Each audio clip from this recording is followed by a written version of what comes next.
实践他妈中华人民主义，还让这片土地变得满目疮痍。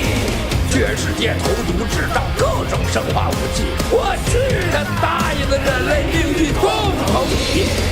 三代爆料，携手占有新天道，振兴我中华同胞，兴起了灭共浪潮。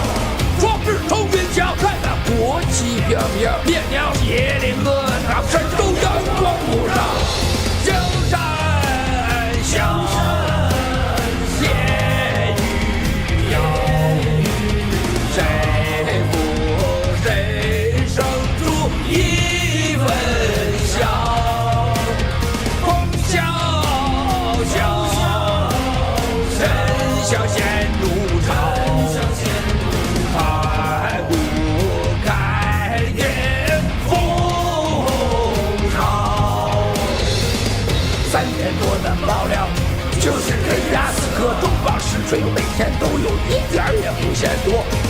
以美灭共，以共灭共，还得靠我们战友们行动。天佑我中华儿女，共建联邦新中国。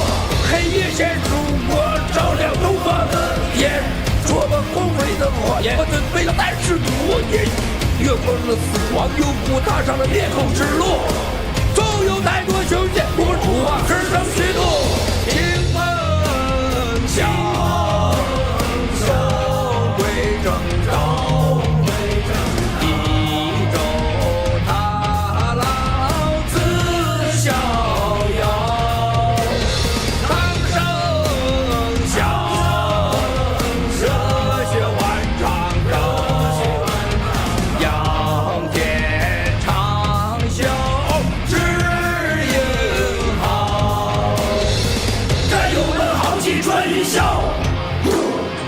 盘古相聚在今朝，我定报 The one is the same for the world, sitting behind the people's side. We are running out of time.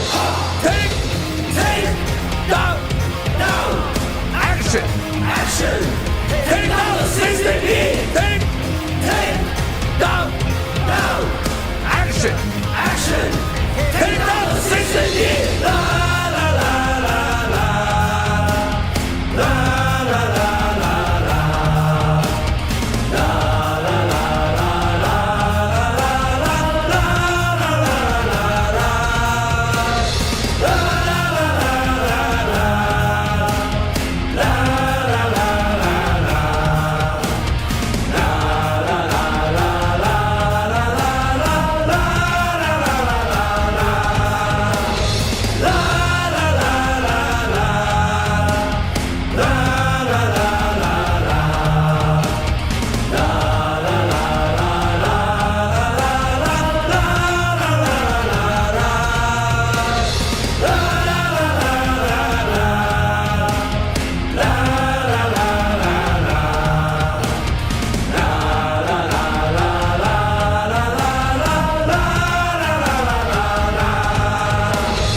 他们的恐惧是我们的武器，我们的胜利。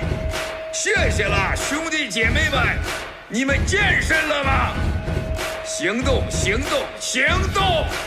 中共，你完了 ！Take down the CCP。But the games you want to play, bring it on and I will fight to the end. Just watch and see. It's all started, everything's begun, and you are over, 'cause we're taking down the CCP.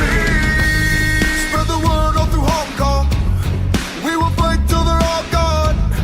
We rejoice when there's no more. Let's take down the CCP. They have all life for too long. We will end what they do wrong. Spread the word all through Hong Kong. Let's take down the CCP. And the bullets fly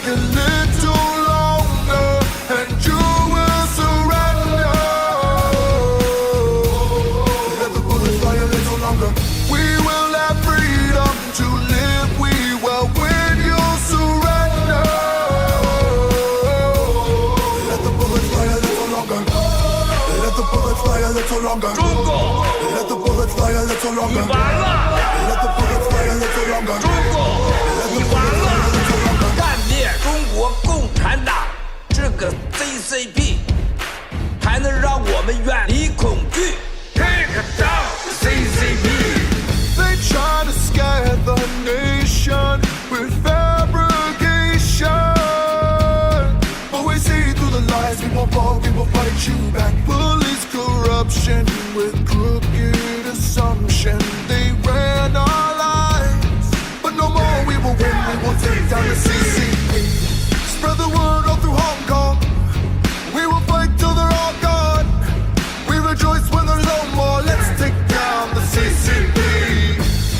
They have all lied for too long. We will end what they do wrong. Spread the word all through Hong Kong. Let's take down the CCP. Let the bullets fly a little longer, and you will surrender. Let the bullets fly a little longer. We will have freedom to live. We will win. You'll surrender. Let the bullets fly a little longer. Let the bullets fly a little longer. 站起来吧！ Let the bullets fly a little longer. 站起来吧！ Let the bullets fly a little 被 longer. 奴役的人们 Let，the bullets fly a little longer. 行动！ Let the bullets fly a little 行 longer. 动！ Let the bullets fly a little 你 longer. 完了 Let the bullets fly a little longer. ！Take down CCP。 Bullets fly a little longer, and you will surrender. Let the bullets fly a little longer. We will have freedom to live. We will win. You'll surrender. Let the bullets fly a little longer. Take down Let the bullets fly a little longer. Take down Let the bullets fly a little longer. Take down Let the bullets fly a little longer. Take down Let the bullets fly a little longer. Take down Let the bullets fly a little longer. Take down Let the bullets fly a little longer. Take down Let the bullets fly a little longer. Take down Let the bullets fly a little longer. Take down the evil CCP。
Good evening, Fringers, it is Friday, April 23rd, 2021. I hope you're having a fantastic Friday, and thank you for joining us, and welcome to episode 30 of The Fringe.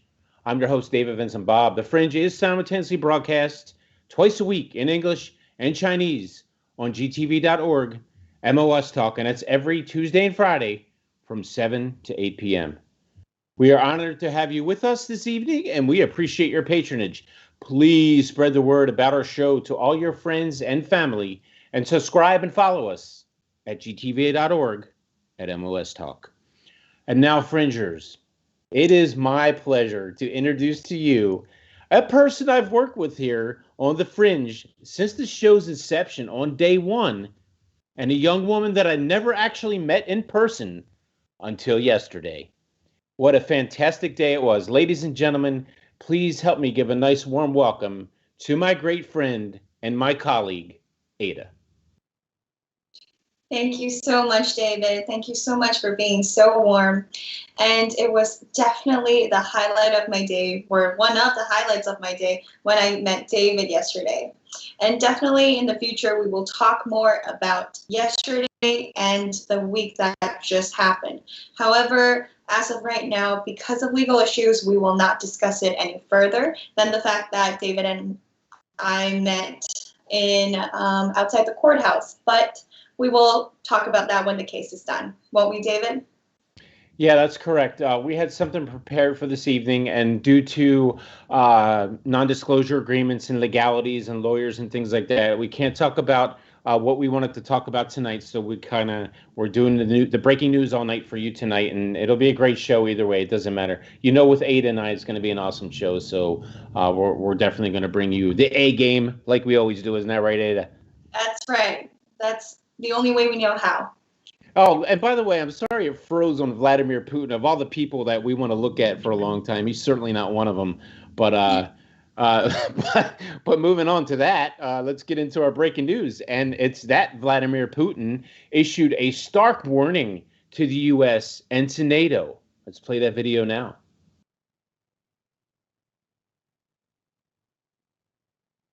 Breaking tonight, Russian President Vladimir Putin telling the West to back off. This comes amid international concern over his troop buildup on the Ukraine border. Here in the U.S., one top military commander says the chances of nuclear war are actually increasing. National security correspondent Jennifer Griffin tells us about it tonight from the Pentagon. Russian President Vladimir Putin issued a stark warning to the U.S. and NATO during his annual State of the Nation address to Parliament. I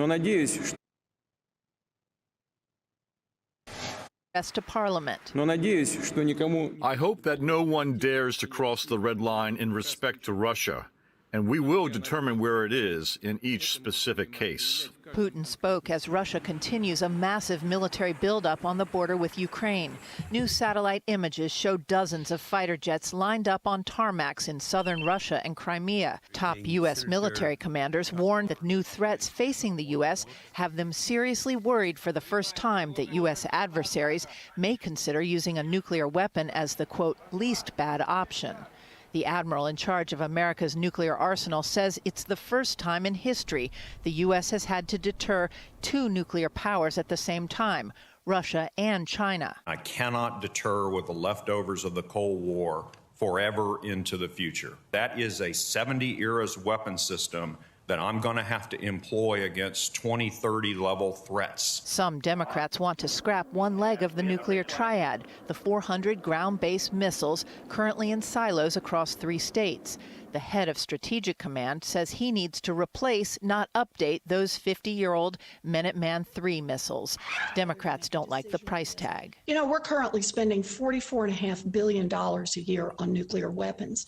And I know that Stratcom likes spending that money, but I don't. The U.S. stopped keeping nuclear-capable bombers like these B-52s in Louisiana on 24-hour alert in 1991. But Admiral Richard warns if the U.S. scraps its ground-based missiles, it would have to rely too much on submarine-launched nukes. And under those conditions, I would request to re-alert the bombers. Putin boasted today that Russia will have modernized more than 88% of its nuclear weapons by the end of this year. Admiral Richard says the U.S. hasn't started. Brett? Jennifer Griffin at the Pentagon. Jennifer, thank you.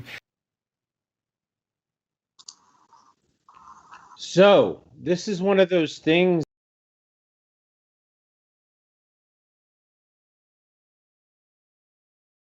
Kind of what it's going to lead into, what we're talking about here.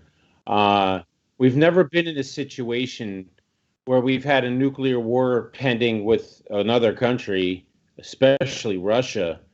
We have chances of a nuclear war increasing now because of what's happening now. I've talked about this in previous episodes. What's happening with Russia on the border of the Ukraine? They're stacking up all their shit. We just saw it. That's real footage right.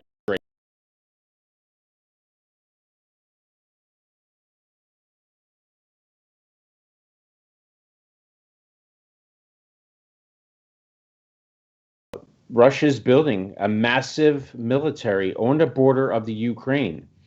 One of the things I talked about in the last episode was that there is, and the one before that, that we need to start focusing on this axis of evil that's forming between China, Russia, Iran, and Burma. There's a couple other countries involved, but they're the main players. Iran with their nuclear deal, Russia, obviously China.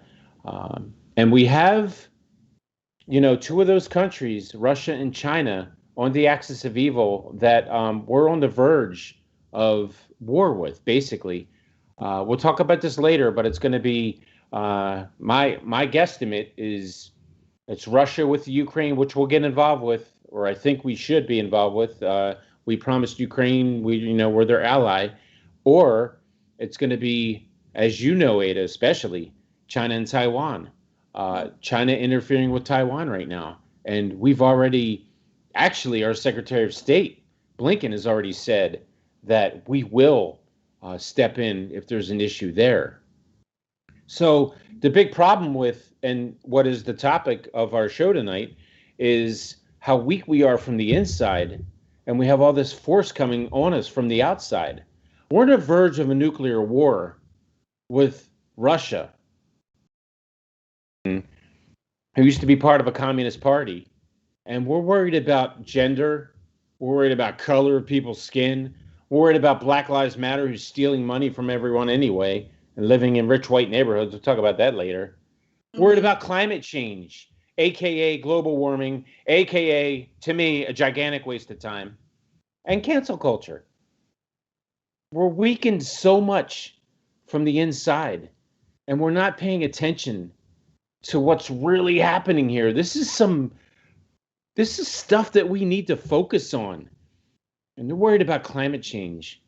Russia, again, like they said, they've modernized 88% of their nuclear weapons, and we haven't even started thinking about touching ours.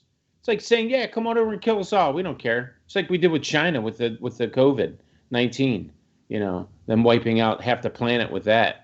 And I think, Ada, that it's Biden's his weak leadership and his weak foreign diplomacy that's led to all this.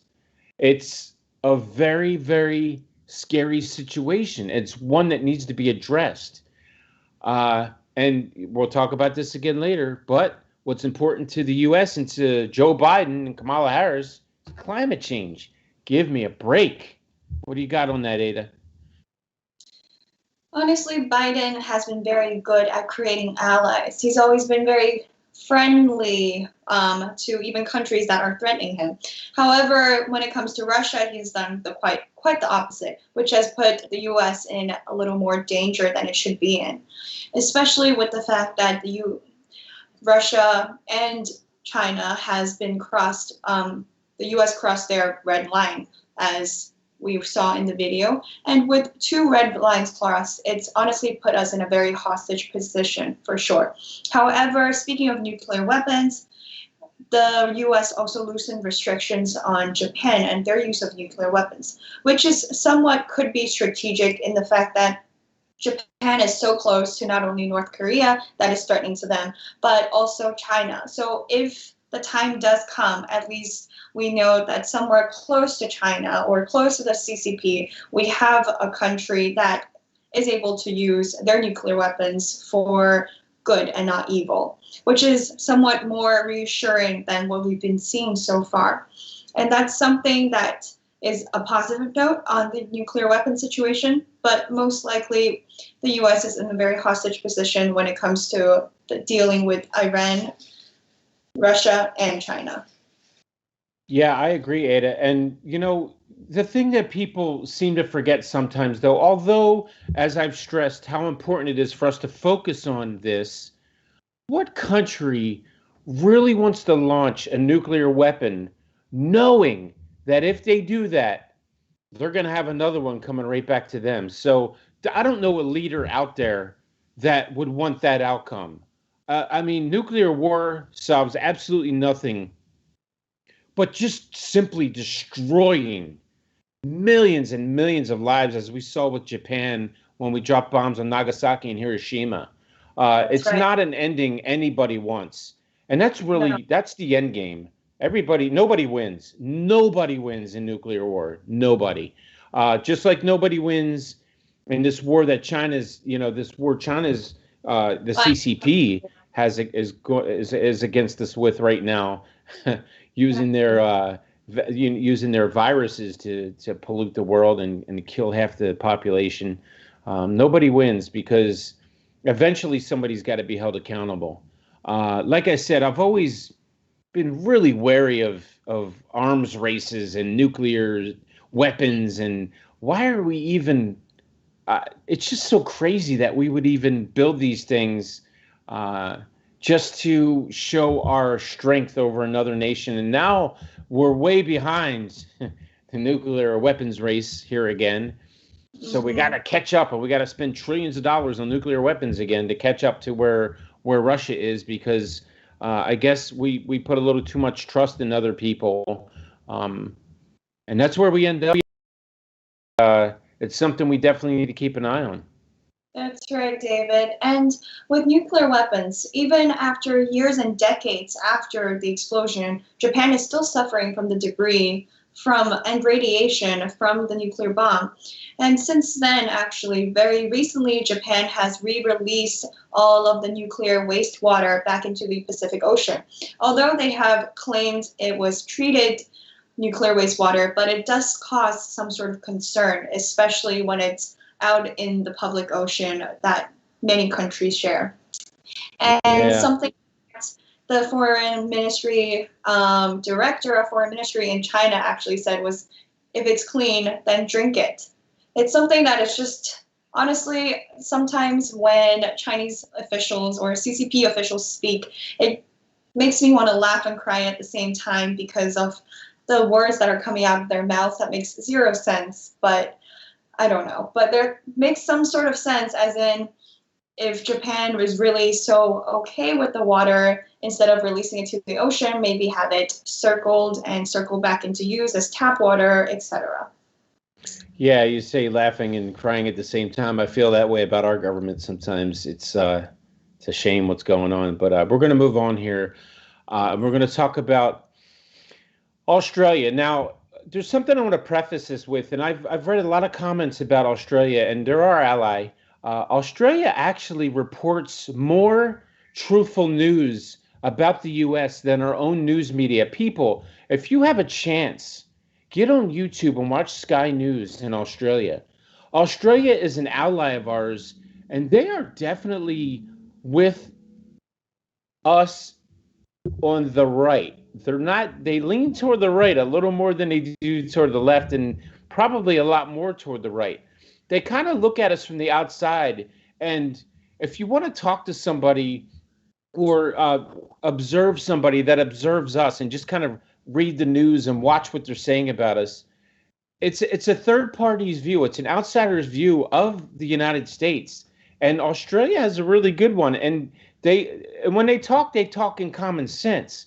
And it actually reflects how the right thinks and what we want to say and what we feel about what's going on in this country, and how putrid at times we're acting, how crazy things have gotten.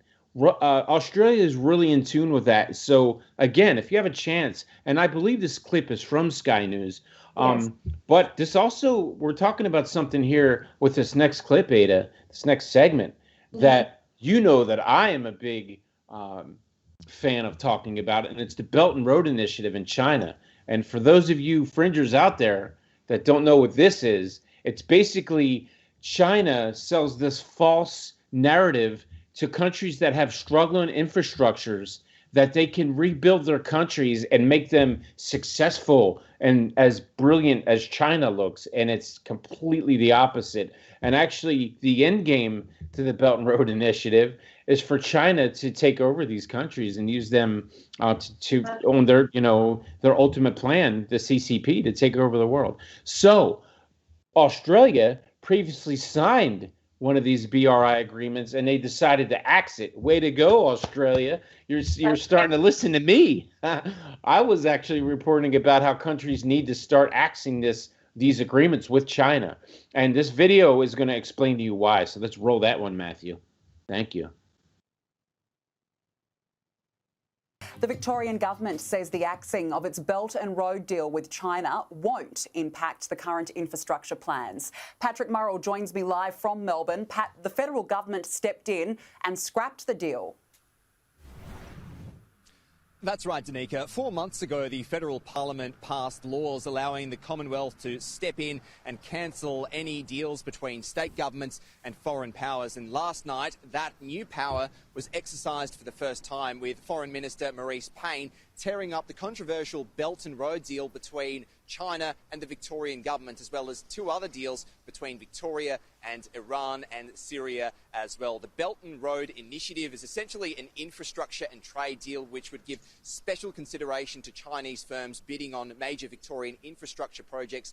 In turn, Victorian firms would be allowed to bid for Chinese projects in the Asia-Pacific region. It has been met with criticism, though, with some international relations experts essentially calling it a soft power exercise by the Chinese government. Last night, though, Foreign Minister Marise Payne cancelled that deal, calling it inconsistent with Australia's foreign policy. Here she is on 2GB radio earlier this morning. But it is about prioritising Australia's national interests and ensuring that there's consistency across our foreign relations. I want to be very clear that it's not aimed at any one country. You will see from today's cancellations that they include the schemes that you've referred to, but also arrangements between the state and Syria and the state and Iran. Victorian Government Minister Yala Pulford wouldn't be drawn on any commentary on the federal government decision to rip up this deal about whether it was appropriate, but does say that it won't affect any major infrastructure projects in Victoria going forwards. The federal government's made a decision. They've made it absolutely clear their view. I think I can only assume that the federal government, in doing so, gave due consideration to the consequences of their actions. Our determination to deliver on our major projects agenda is unimpacted. Backlash from China, Danica, has been swift. The Chinese embassy releasing a pretty strongly worded statement. It says, "This is another unreasonable and provocative move taken by the Australian side against China. It further shows that the Australian government has no sincerity in improving China-Australia relations.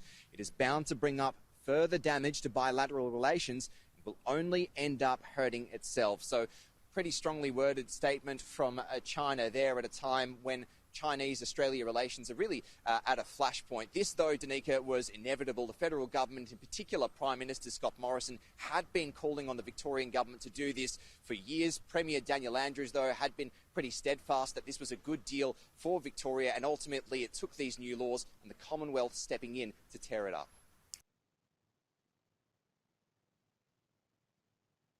So this is very interesting, the way things are run in Australia. And if you think about it in terms of the United States, instead of the government making the decision, they let each individual state do it. So basically, the government had this deal with China for the Belt and Road Initiative. And again, what this is, it's a plan where the Chinese Communist Party basically hires Chinese workers or even hires Australian workers to help rebuild the infrastructure of a country that's struggling. And I really didn't even realize Australia was, but China has a way to make everything look, I'm sorry, the CCP has a way to make everything look pretty and put a little bow on it. So the foreign minister got involved instead of the president of Australia. The foreign minister got involved. So this is Maurice Payne, and she's like, "No, we're not going to do this. We're going." So she tears up the contract for the Belt and Road Initiative, which was originally something agreed upon between the federal government of Australia and with the Chinese Communist Party. So what they did was, again, she tore it up, and I think they don't really explain exactly why, except for the fact that they knew that they didn't really want to do this in the first place, and they didn't need it. But again, like I was saying, Ada, and like the Belt and Road Initiative is a complete scam. Like I said, what it is basically is the Chinese Communist Party says, look how amazing our country is. We can make your country just like ours. All you have to do is let us come in. We'll pay for this. We'll spend billions and billions of dollars to rebuild your infrastructure, your roads, your highways, your pipelines, and we'll just make everything brilliant. And all of a sudden, before you know it, you'll be making tons of money, and you'll make enough money to pay us back, and your infrastructure will be rebuilt, and you'll be living a life of prosperity like you've never seen before. And it never, ever, ever turns out that way. Africa, I think I mentioned this previously, that Africa caught onto it and didn't even sign a contract in the first place.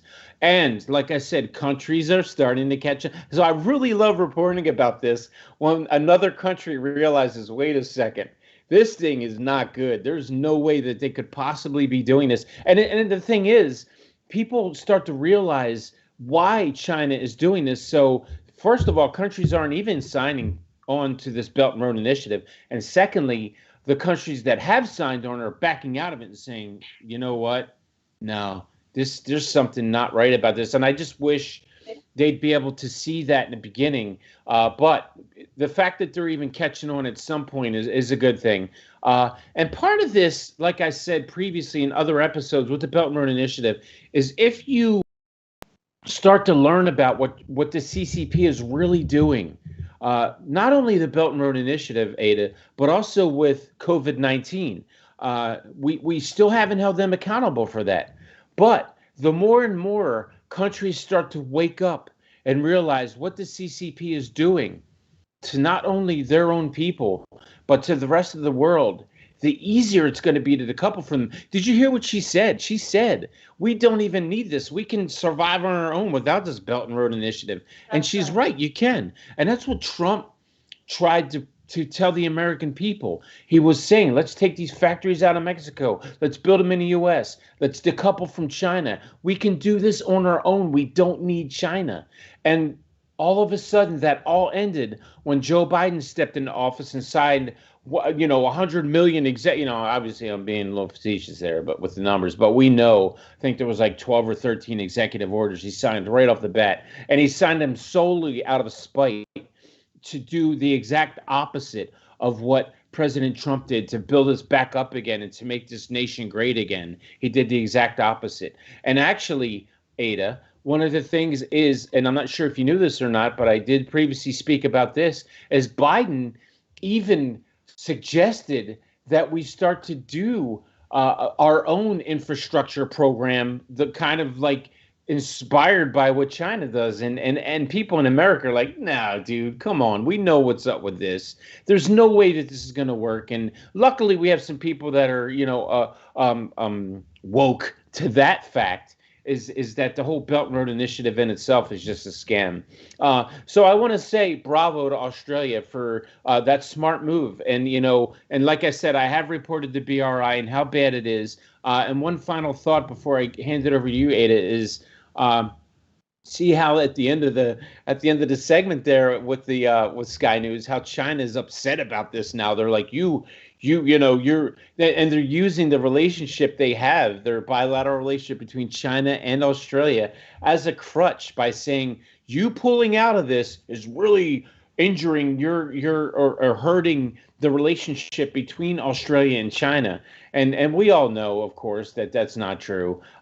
It's only China saying that because they're feeling desperate now. They're like, wait a second, they've caught on to us, and it's going to be, hopefully they set an example like Africa did previously by saying we're not going to sign on to this thing, and it'll be a landslide, and people will start to understand again, like I said previously a few minutes ago, how corrupt this Chinese Communist Party really is and what they're really up to. And the Belt and Road Initiative is just another one of those scams in their attempt and their overall objective to take over the rest of this world with their party.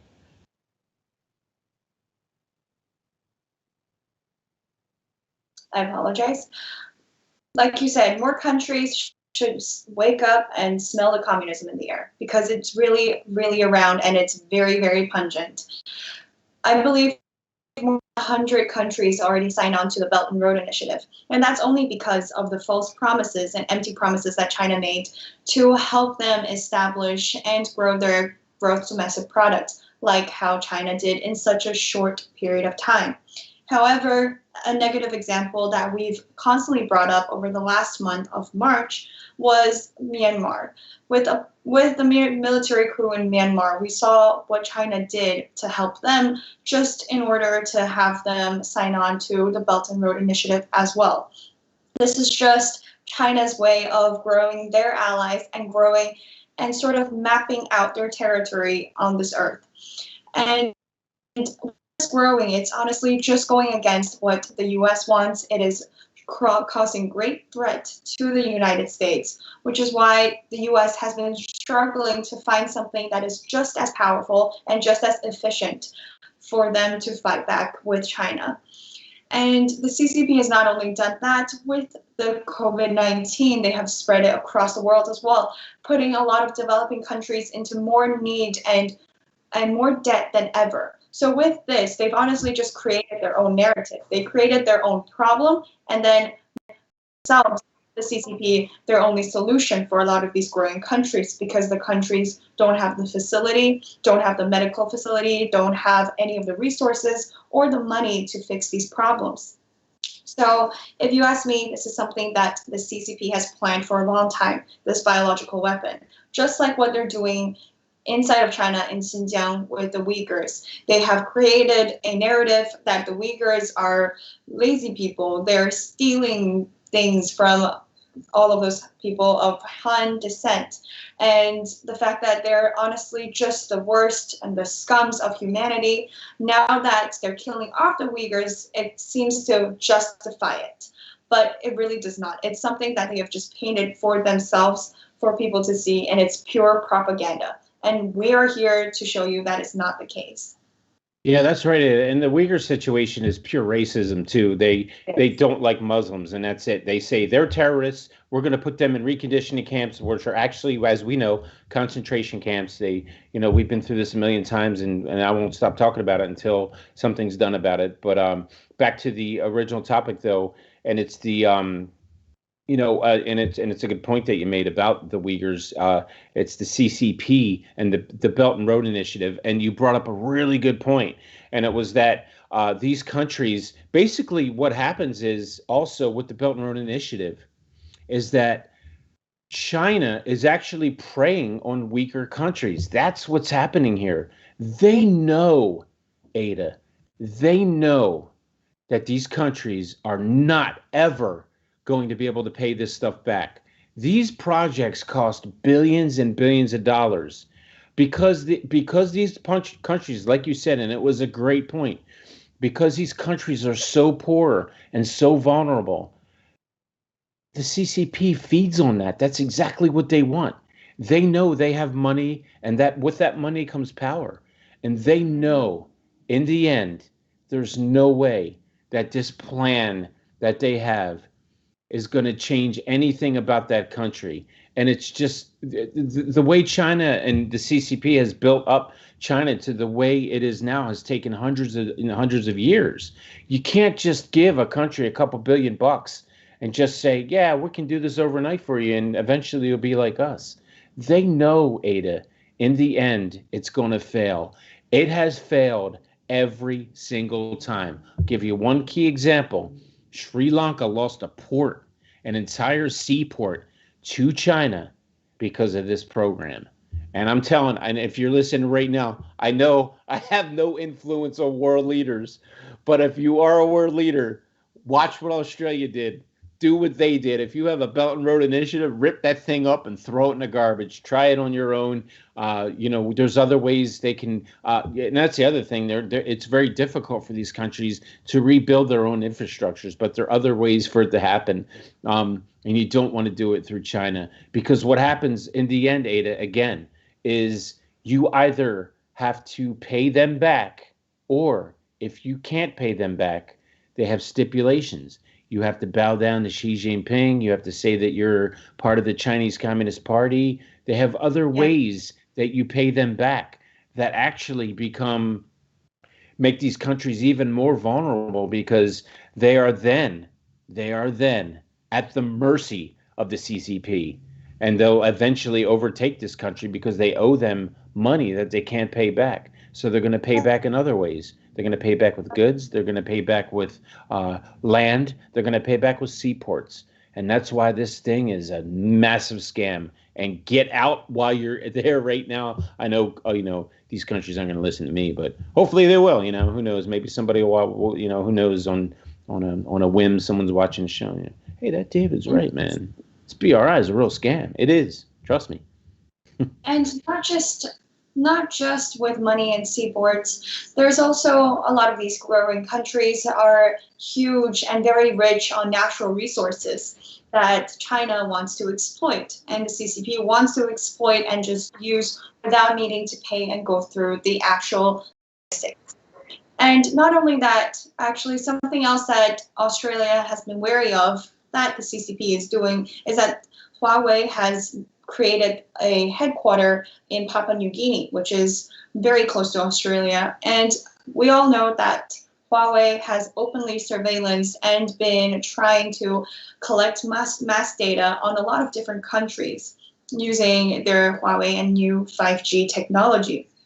And they're trying to develop 6G at the moment. So with all of this surveillance as well, it's been causing Australia to be even more careful, and it's just causing them a lot of distress over this. So this is probably one of another factors that made them withdraw from the Belt and Road Initiative, because they know of what the CCP is capable of, and the fact that the CCP is so deliberately placing all of these headquarters that are so close to them, it makes them very concerned, which is a great thing that they caught this early before anything further had happened.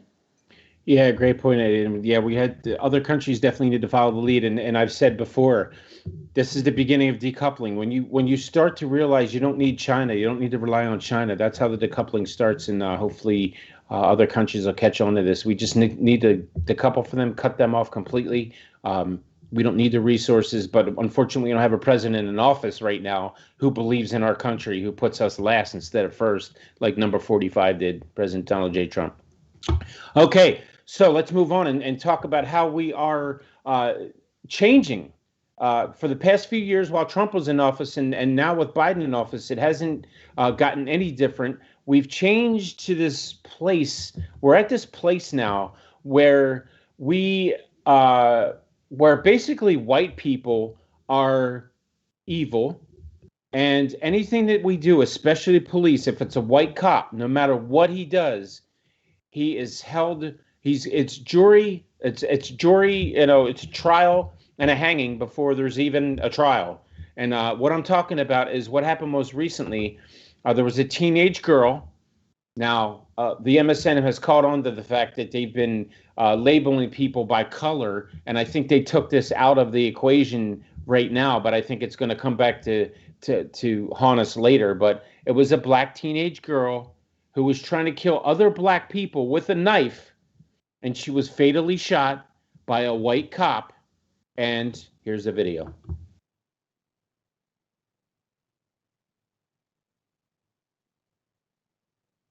And just moments before the Chauvin verdict was read in Minneapolis, news of another deadly police shooting This time in Columbus, Ohio, a police officer shooting and killing a 16-year-old girl.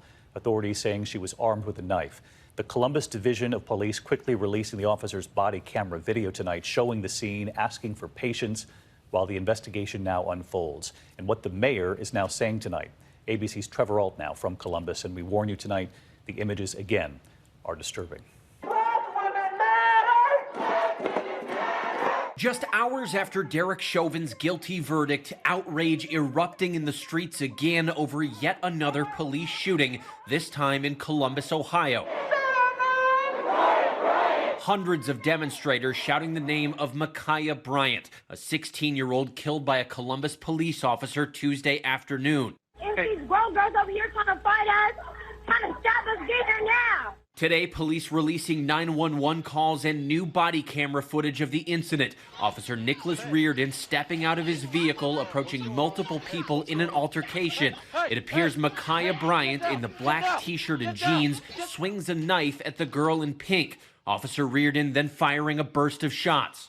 She had a knife. She just went at her. Officers then performing CPR on Bryant until paramedics arrived. She would later die at the hospital. Her aunt at the scene in anguish. She was a good kid. She was loving. Yeah, she had issues, but that's okay. She deserved to die like a dog on the street. Now pressing questions for the city of Columbus after a recent string of fatal shootings by law enforcement. In December, Casey Goodson Jr. and Andre Hill, and now Ma'Khia Bryant, all shot and killed. And tonight, the mayor of Columbus is asking questions too. Did Ma'Khia Bryant need to die yesterday? How did we get here? This is a failure on part of our community. Some are guilty, but all of us are responsible. Trevor Ault with us tonight from Columbus. And Trevor, that officer I know is now on administrative leave, and the investigation now underway into whether the shooting was justified. It is, David, and the interim chief of police here is still not weighing in on that, but he has said officers are authorized to use lethal force if there's a deadly threat to themselves or to a third party. Now, an independent investigation is underway to determine whether or not Officer Reardon followed policy or broke the law. David? Trevor Ault in Columbus tonight. Trevor, thank you. Hi, everyone. George Stephanopoulos here. Thanks for checking out the ABC News YouTube channel. If you'd like to get more videos, show highlights.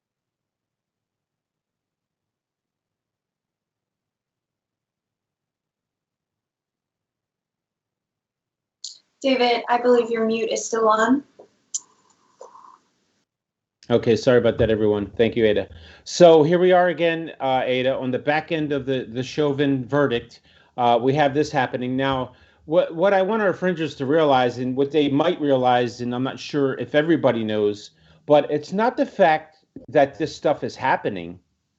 It's the fact that MSN only reports it when it's a white cop and a black person. This stuff has been going on for years, and it's usually involving a cop, and it usually involves a criminal, and that's really what it's all about. Whether or not it was justified, whether or not it was unjustified, is for the court to decide, not the people. And that, Ada, has become the problem with our country deteriorating from the inside. It's not your decision and your choice to riot and cause destruction because you don't agree with something that happened that the MSM reported. First of all, don't believe anything they say, because all they're doing is trying to incite violence themselves. It seems like our government is trying to create this divide between blacks and whites, and that's the big problem here.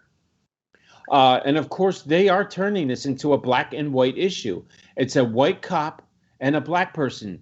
They are not reporting about the thousands and thousands of blacks killing blacks every year death. Nobody cares about that. The only thing they want to focus on is when it's a white cop and a black person involved. And this entire thing, the irony of it all is it was a white cop killing, and this is sad that I hate for anyone to lose a family member, no matter what. But this girl who was black was attacking other black people with a knife that she wanted to kill. And I think this officer, from what I'm seeing right now from this report, made the correct decision. Obviously, that's going to come out later. I don't think this is going to turn into the George Floyd incident. There were BLM protesters, and I'll talk about that in a second. But I don't think it's going to turn into George Floyd, because we're not talking about a white cop who had his knee on the neck of a man for 8 minutes and 42 seconds. We're talking about a snap decision by an officer who had a choice to take a life so other lives weren't taken, or to just let this woman murder people that were there, because that's what she was trying to do. For sure. You know, what are you going to do, Ada? You're going to shoot, or are you going to just let this woman just start killing people? A cop has a decision to make. And to tell you what, I wouldn't want to be in that situation. And I pull up as a white officer, and I see this black woman attacking other black people with a knife, and I'm thinking, every officer's thinking, here we go again. I'm going to be involved in something that I don't want to be involved in, but it's what I signed on for. So they only have a few seconds to make the right decision or make the wrong decision. Chauvin made the wrong decision, putting his knee on that man's neck. That wasn't the right decision. It really wasn't. Could have put a foot on his back. Well, that's neither here nor there. Well, it is here or there, but it's a topic we're not talking about at this point. But it's comparing it to. What was the ironic part was how her aunt was trying to incite more violence. She was loving. Yeah, she had issues. Yeah, she had issues. She was trying to kill people. I mean, you can't justify what this girl did by saying she was a great person. She might have been. I don't know. And that situation certainly wasn't. A cop doesn't have time to look into someone's past and say, yeah, you know what? She's probably a loving person that's really just having a bad day. Just let her go ahead and stab everyone around her. That's not how it works. There's a cop on the scene. They have to make a decision, like I said. The police officer is authorized to use lethal force if there are other third-party lives in danger. And that's exactly what happened there. She wanted to kill the people that are around her. To me, looking at it at face value, this was not a failure by the police force. They are authorized to use lethal force. Like I said, other lives were in danger. Basically, what's happening now is they're trying to make the Derek Chauvin case look like that's 97% of what's happening, and it's not. It's only a very small percent. This situation that happened with this young girl is the other side of the coin. This is the one where a decision had to be made or people were going to die, more than one person. I don't know if you know this, but LeBron James even tweeted about this and had a picture of the officer up there and said, this guy's next, like to go after him. And I guess one of his handlers realized how stupid his tweet was, like his past stupid tweets when LeBron James tries to get involved in politics and not stick to basketball. And he pulled it down immediately. He still defended the tweet, but he knew what he did was wrong, trying to incite violence himself. And that's the other thing. We have Maxine Waters, who's a state senator from California, flying over to Minneapolis and inciting violence. We have athletes doing the same thing. These people need to be held accountable too, Ada. This is the problem with our country. This is what this program is about. It's about these people inciting violence themselves against people that are innocent for doing nothing wrong. And that's the problem. We're so concerned with what's right and what's wrong, and we have the wrong people making those decisions with cancel culture and with color and everything else, that we're not looking at the big picture. And it's that Russia's building nuclear missiles and wants to destroy us. If we can't deal with this chaos that's going on within our own country, there's no way we're going to be able to deal with Russia wanting to nuke us to death, basically. What do you have on all that, Ada? I'd like to hear your thoughts. I think the very first basis that all Americans want is that they want to believe in the good of law and order and the justice system, which is something that David and I will have something to talk about in the future when it comes to law and order. But it doesn't always succeed. Sometimes there's going to be unjust, and there are going to be times where that doesn't really fly the right way or the way that we want. However, it doesn't mean that we're supposed to break into riot or break into violence but we do want the voices to be heard, which in Derek Chauvin's case was actually for the positive. When people took it to the streets, after a whole year, he was finally filed, almost a whole year he was sentenced to what he deserved in the first place because of his actions. And that is something that is good to see. We want to see accountability.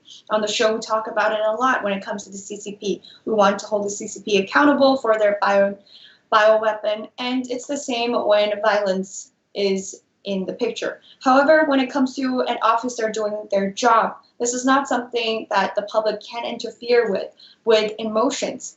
Because of the narrative, because this is a young girl and because she died at a very young age, which is definitely devastating for the family and definitely very sad for the community involved. However, we cannot just see past the fact that she was holding a knife and she was about to commit a very horrendous crime. So the fact that the officer stopped her before that could happen actually saved another life. So if you look at it that way, you can't actually justify anything like that, except for the fact that the officer was doing their job. This is not a job that they might even want to do when it comes to cases like this, but it's something that they must in order to pledge their oath and serve the country. So David, I totally see that why people are completely upset about this, because since George Floyd's case, it's been very triggering to hear about an officer, especially if the officer is white, killing anybody that's black. And in this case, it's definitely something from the body cam we saw that this was something that was definitely justified by the fact that there was a weapon involved and there was a third-party life at stake in the moment. Yeah, and it's unfortunate, Ada, that this is our focus today. It's a Dr. Seuss book is racist, and we need to cancel that. And the Washington Redskins team name is there's points to some of this stuff, but it's stuff that we really don't need to be focusing on, and it's all we focus on. It's like every day of our lives, the only thing that matters is the color of someone's skin. I know that's important, but you can't make it the topic of every single event that happens, because you're going to have two sides to it every time.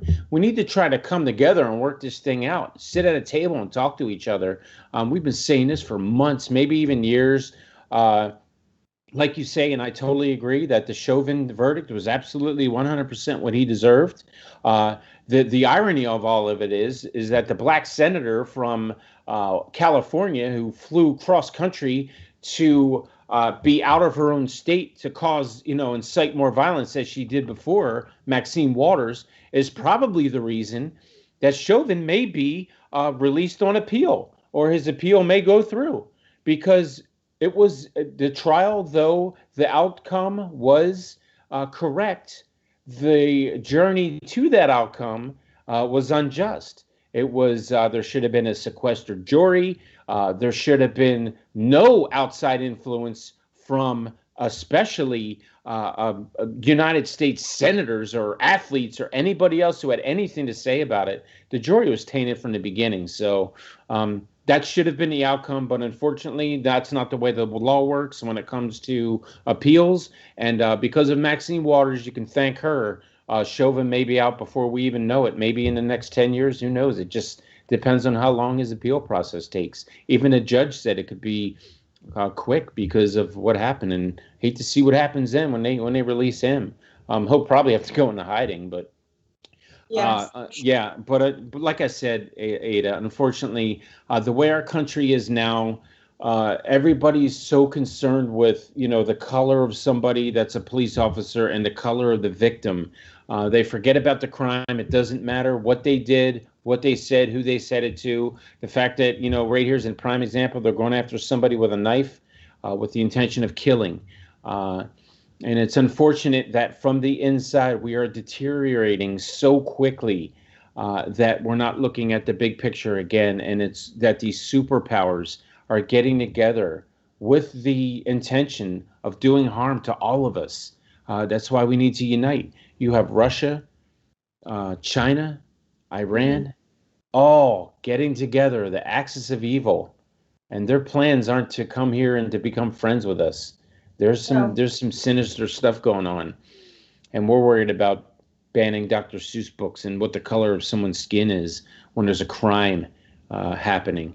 And we need to get away from that again. And that's what this episode's about. We need to strengthen from the inside, or we're going to be destroyed from the outside.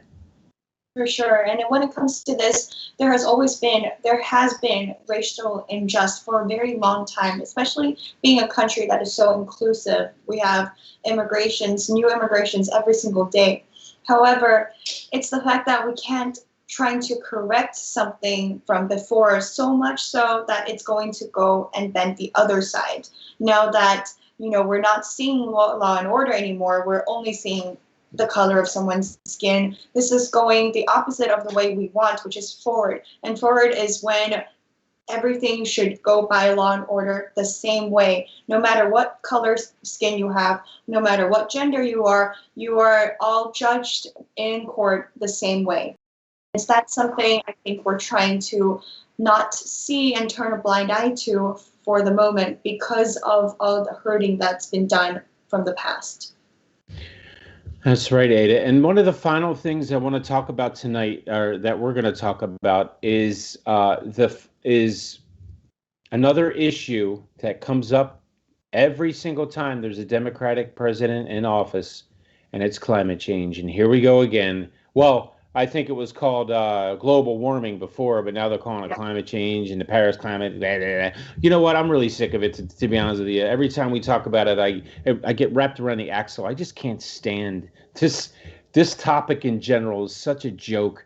You have John Kerry, who's running this whole thing, flying around in a private jet, polluting our atmosphere, talking about we need a climate change and we got to do this and do that.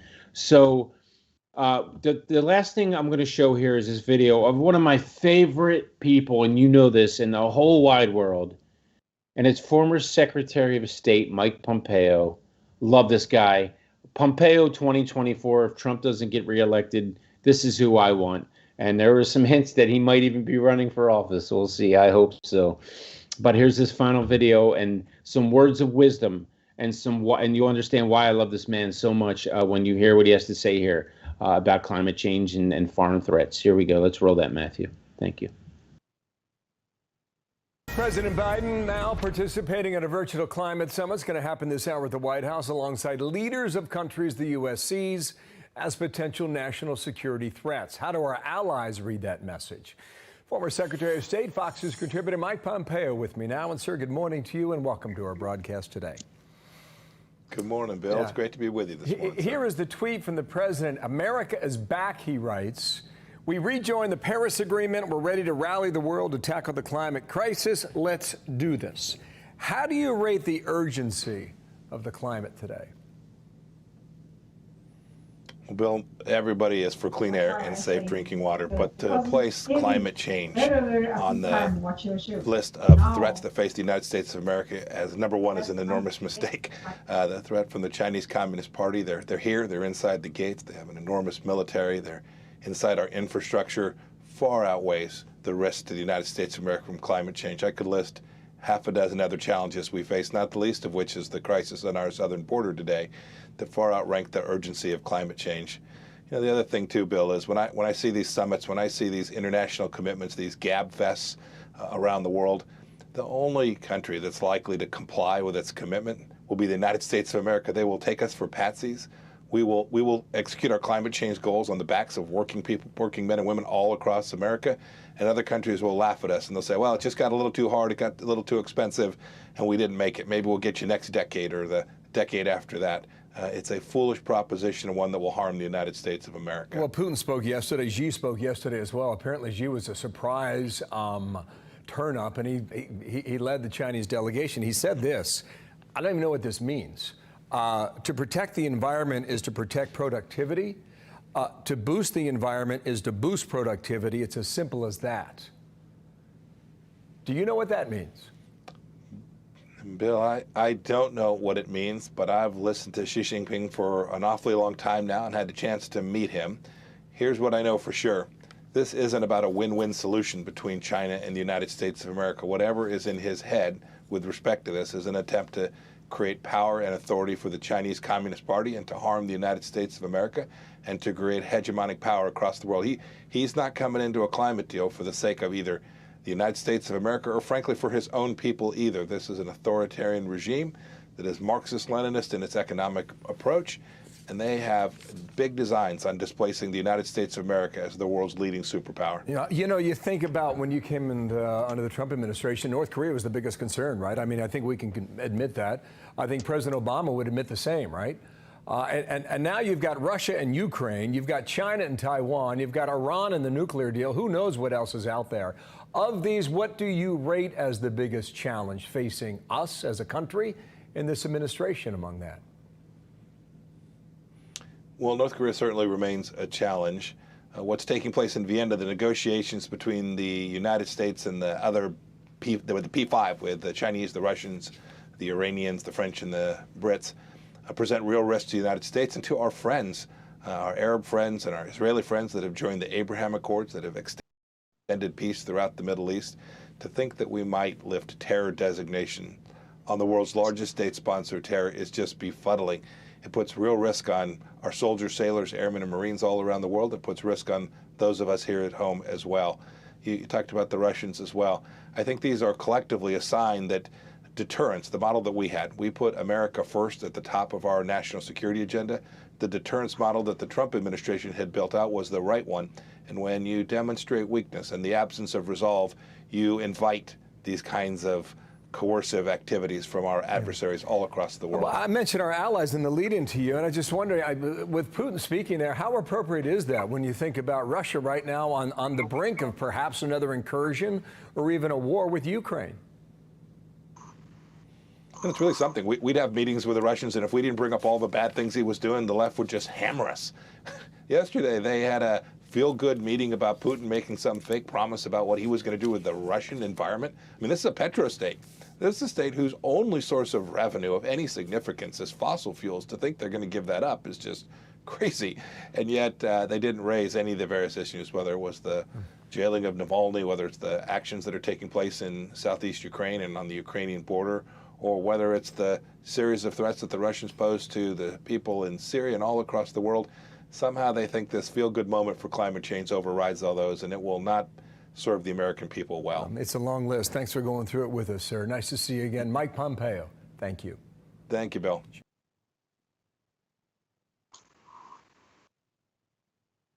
David, the mute button. I did it again. Thank you so much, Ada. I appreciate it. problem. So this man, Mike Pompeo, I hope Biden listens to him when they interview him. So this is the thing. Biden's excited by saying America is back because we're going to do all this great stuff with climate change. And that's really what we're talking about tonight, Ada. That's what it all comes down to. And Pompeo said it best. We're demonstrating weakness from the inside, and I've said this, and that's exactly what's happening here. This president is so weak, he can't even, like, we're going to focus on climate change. He's not going to say anything about the Russians' nuclear buildup and their deals with Iran and their nuclear arsenal and China and holding them accountable for COVID-19 and the genocide of the Uyghurs. When are we going to take steps to hold them accountable for that and to make it punishable what they've done, to decouple from them? We've put America last with this president in office. We did a complete 360 with Biden in office. And I'm going to tell you, Pompeo 2024, this man, when you listen to him, not only shows strength, but he shows knowledge. He is so in tune with this country and what it needs and what's going on and what's important. And that's putting America first, just like Trump. That's why I think that this man would be not only a great follow-up to Biden, but he'd be a great follow-up for 8 years to Biden, because really, Ada, what we're going to need is 8 years to clean up this mess that he's creating right now. And he said it best. They're taking us for patsies. That's exactly what other countries are doing right now. China thinks we're a joke. Iran thinks we're a joke. Russia thinks we're a joke. And to be honest, we are, because we're weakened from the inside because of how these different ideologies we have are acting. Black Lives Matter, Antifa, cancel culture, woke movement. Get rid of all of it and rebuild this country on the ideals it was originally built on. We are so weak from the inside, and we used to be so strong. We're showing so much weakness now, and and like you said, Xi and Putin don't even care about climate change. China's talking about, the CCP is talking about building all these other, and I'm sure you know a little bit about this, building more factories. Do you think they really care about what they're doing to the atmosphere? They're the number one polluter of the entire planet. Are from China, is coming from the CCP and China. You really think they're going to stop doing that and lose production of what they've been doing to address what's going on with climate change? They know it's a joke. So does Putin, like you said. Russia, Ukraine, China, Taiwan, Iran, and a nuclear deal. That's all so much more less important to President Biden than climate change. You got to be kidding me. I'm so sick of talking about it. And this is the icing on the cake with everything we've been talking about tonight. How weak we are from the inside and how much stronger everyone's getting on the outside, Ada. David, actually, climate change is one of those topics I can talk a whole episode on, just because of how much I've been influenced by my education and just by our current generation has been influenced by climate change for so long. From as long as we can remember, there has been talk of climate change. From the beginning, when we didn't know so much about it, to the new terms coming up, all of these new things that are apparently more environmentally friendly than the last model, even though it's creating more things into the world. So there are so many ways to talk about climate change. And in terms of politics, climate change is something that is a market that's very lucrative. This is why a lot of people is involved with climate change, or for or against. Both ways, it's a very lucrative market.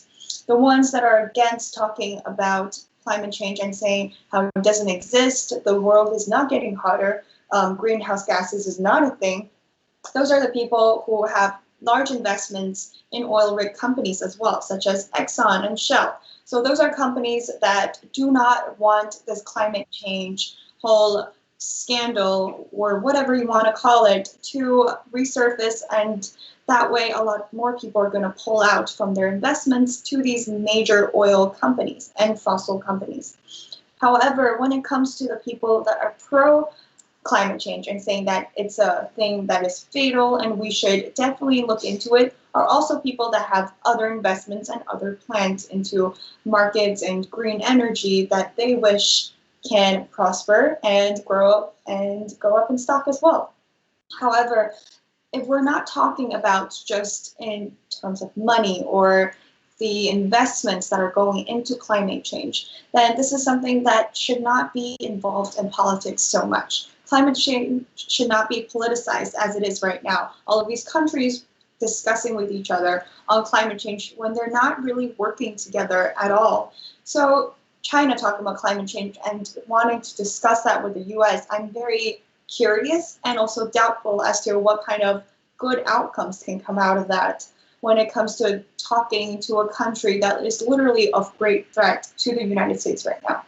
The biggest thing and the most important thing for these two countries is that the US should not be dealing financially with China whatsoever.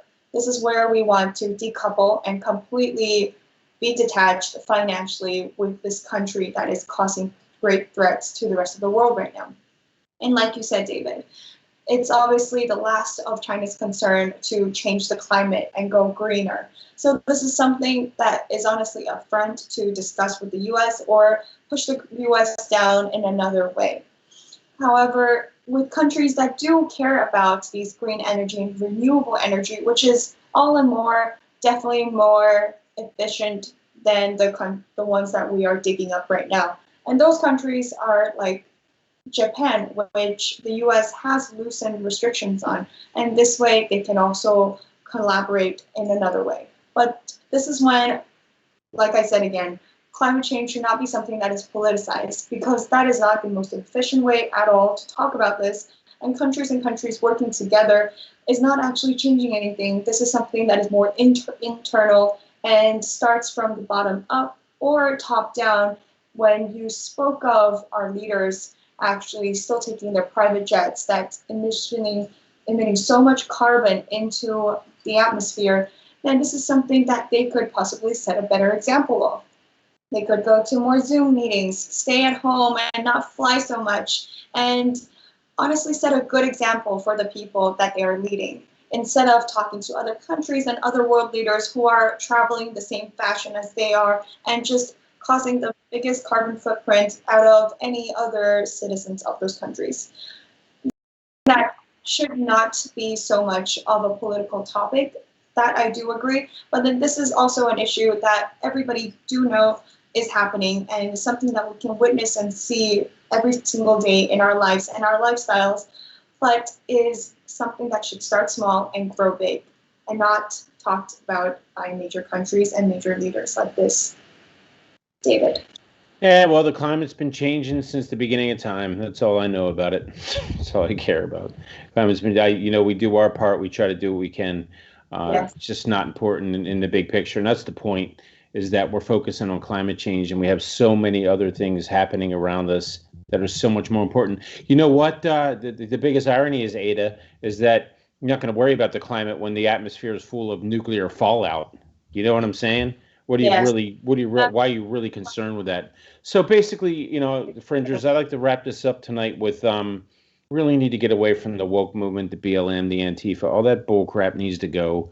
We need to come together as a country and be like we were before, united against, terrorism from abroad, basically.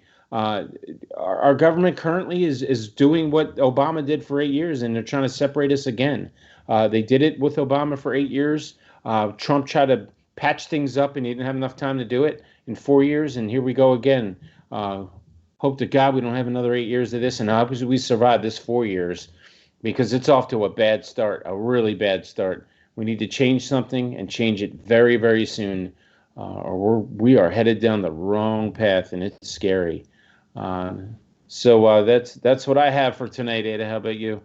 That's all, David, and I look forward to our episode that is coming up next week, when the case and trial for Mr. Malsgoa is over.